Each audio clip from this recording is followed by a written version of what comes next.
what's up guys? I recently just finished Spider-Man 2, and wow, what a game, just what a game. It's genuinely gonna be my game of the year. I wasn't joking when I put that in the title, and I don't know, I had so much fun. I'm starting to think it might actually crack my top 5 games of all time, because genuinely, I really liked it. Completed 100%, and just an incredible experience. So, anyways, I was looking for good reviews for Spider-Man 2 on YouTube, and I came across this gem by the lovely Synthetic Man. Spider-Man 2 is disgusting, woke propaganda. Like, what could this video talk about? I feel like the word woke is just, like, been replaced for bad game or bad anything. I swear, anytime something exists, like literally exists, gets made, it's always woke for like the stupidest reasons.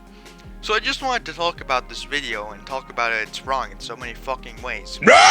So first of all, I want to clarify that after seeing that runtime, I ain't reading all that. So yeah, I'm not gonna be reviewing the entire 1 hour and 21 minute video. The first thing he mentions as woke propaganda is the inclusion of Miles. You know, the second main Spider-Man? You know, like the one that had his own game? And he basically just says, I don't want to play as Miles. I don't care about him in the comics.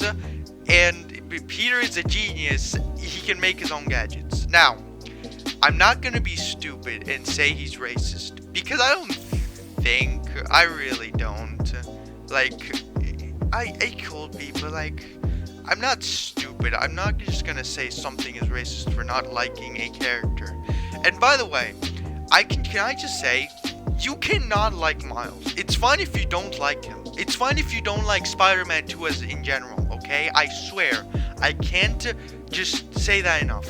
It is completely fine if you don't like Spider-Man 2, if you don't like Miles Morales, if you don't like anything, okay? I'm not like trying to force my opinion. I'm just pointing out the stuff in his video that is objectively wrong. In that same section, he also mentions how the friendly Spidey app, I think it was called like that, is stupid.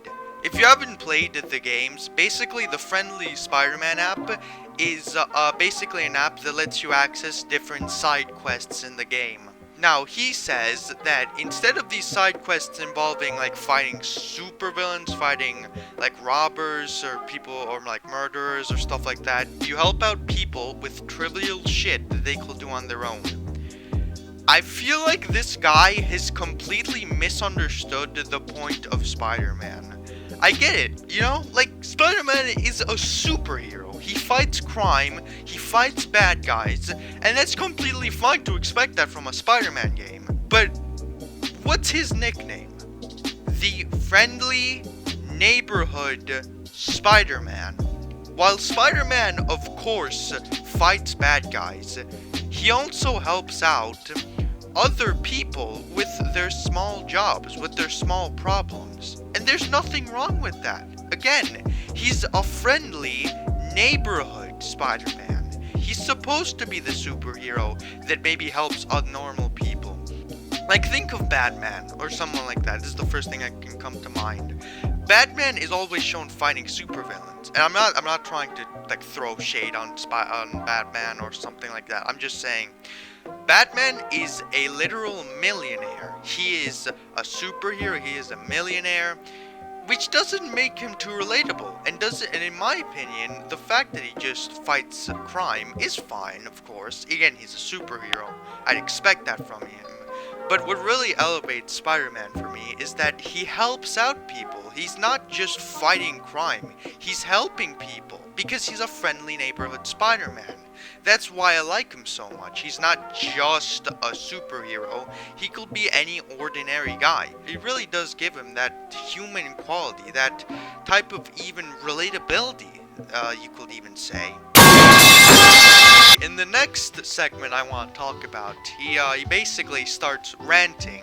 It's literally called a rant. It's not called like a discussion or anything. It's literally called, in the timestamp, a rant. And if you can see the title, it's called Ugly MJ Rant. As soon as I saw that, I knew I was in for a treat. So basically, what this guy does in this single section is just rant about how MJ is now ugly. It's actually making me laugh. Like, what the hell is this? So basically, he just talks about MJ being so ugly now, looking like Peter's mom, looking like an old woman, having like a jawline, and a really big jawline. He literally says that. It's so stupid. Like, even if that's correct and you don't like that, that doesn't mean the whole game's bad, right? So yeah, he just talks about that, and he builds this conspiracy, this literal conspiracy, that he compared the model for MJ's, because if you don't know, they use models to make like the faces of the characters in these games. The model from the first Spider-Man game that was used to make MJ's face, and then he confronts it with Spider-Man 2's MJ, which doesn't look like that. And then he shows the lead writer's face, and then MJ's face, and he starts saying, "Oh my god, it's a self-insert, guys! It's a self-insert! Look, it looks like that!" Okay, let's give him the benefit of the doubt and say, okay, maybe they did, because to be fair, in hindsight, looking at this, it actually looks similar. I have to admit, it does look kind of similar. Maybe they couldn't get the model back for the first game. What do you know? Maybe they just couldn't get her back, and so they used the writers as like a face. You know, like, I don't get it. I really don't get why he's so mad about this, like, trivial, stupid thing. And you might be saying, well, okay, maybe he cares so much because it's not consistent with the first game. No, that's bullshit. Trust me. This actually leads me perfectly to the next section. Holy fuck, I'm coming. Which is called the Black Cat Rant. Oh my god. And this actually confirmed my suspicion. So in this part of the video, he starts ranting about the Black Cat mission of the game, the small portion where you're Miles and you help out Black Cat. Now, he immediately gets mad because they made Black Cat lesbian in this game. If you don't know, the plot of the mission is that Black Cat got this like portal device thing, I don't know how to call it, to make like portals to save her girlfriend. So yeah, that's literally, like, they made her lesbian. So, okay, when I was playing the game, I was like, oh, she's lesbian? Cool, good for her. I really don't care. But this dude immediately takes it to heart. He immediately, like, calls it woke, first of all, because of course, you know. And then, what he says is they made the only attractive character in the game lesbian. Or, I mean, that's not exactly what he says, but that's basically what he's saying. So yeah, don't try to say for the MJ stuff that it's because she doesn't look similar. The only reason is because he was gooning after MJ in the first game, and they changed her, and he doesn't find the character attractive anymore, so he's mad. That's it. It's not because it's woke. It's not because it's propaganda. He's just a gooner that's pissed because they changed his waifu, okay?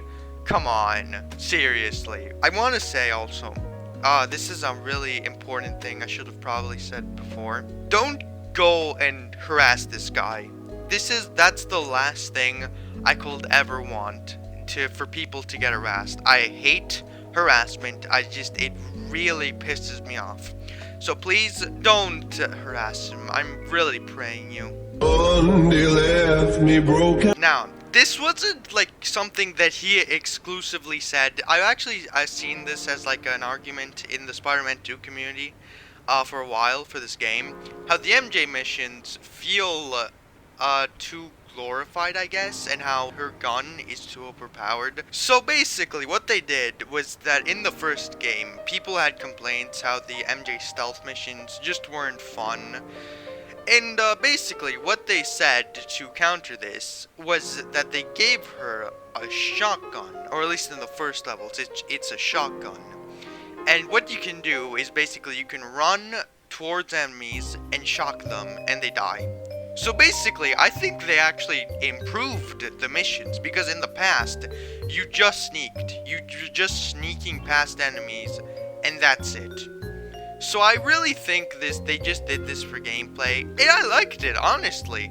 Some people are saying like, okay, so you're telling me that these hunters, from one shock from this gun sends them down, but then they also require 8 punches from like Spider-Man to die. And like, I get that. I get the complaint, how it's kind of stupid, but at the end of the day, I don't care. I don't know. Like, I get your complaint almost, but like, I just find these sections really fun. I think they improved a lot from the first game. So I really think I'm not really complaining about this. I think it's fun. Un video más, mi gente, me encanta esta vaina. Alright, so I think I yapped on enough about this. This video just kind of pissed me off a little bit, but yeah, whatever. I just want to end it off with talking about one small little thing that I also found while digging through his channel. Well, okay, digging, I took like one look. Okay, so he has a Tears of the Kingdom review, which also criticizes it to all hell. In fact, a lot of his reviews seem very, very critical of the games he talks about, like goddamn bro. In that review, or at least in the thumbnail of that review, you can see a picture of Zelda. I am 99.9% sure that's from porn. I am pretty sure about that. So yeah, anyways, I really just wanted to talk about this thing. It just kinda really peeved me, I guess. So yeah, whatever.